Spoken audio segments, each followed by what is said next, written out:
گھر والوں نے سامان کی لسٹ بنا کر دی اور کہا کچھ بھولنا مت. میں لسٹ ہی گھر بھول گیا. پرانے زمانے میں ایک آدمی اونٹ پر موٹی موٹی کتابیں لاد کر جا رہا تھا.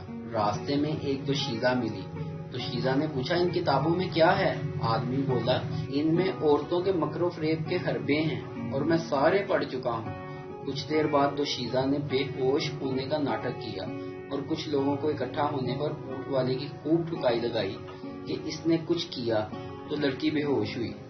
جب خوب درگت بن گئی تو دوشیزہ آنکھ کھول کر بولی یہ اروا تو نہیں پڑھا ہوگا نا آپ نے. ایک چرواہا اپنا ریوڑ لے کر جا رہا تھا کہ ایک لاہوری کا ادھر سے گزر ہوا.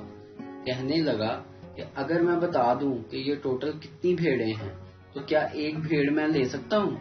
چرواہا بولا چلو تمہاری بات مان لیتا ہوں. بولا یہ 381 بھیڑیں ہیں اور جلدی سے ایک بھیڑ اٹھا کر گردن پر رکھ لی.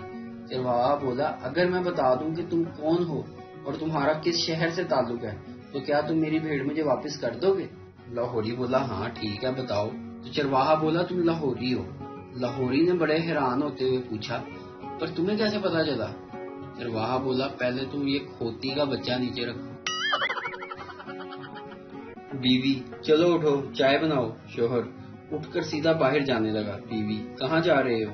شوہر وکیل کے پاس تم سے چھٹکارا پانے کے لیے. تھوڑی دیر کے بعد شوہر گھر واپس آیا اور چائے بنانے لگا. بیوی نے کہا کیا ہوا؟ شوہر کچھ نہیں وکیل صاحب برتن مانج رہے تھے. ویڈیو دیکھنے کا شکریہ. لائک کیجیے ہمارا پیج NTV اردو اور ویڈیو پسند آئے تو ضرور شیئر کیجیے.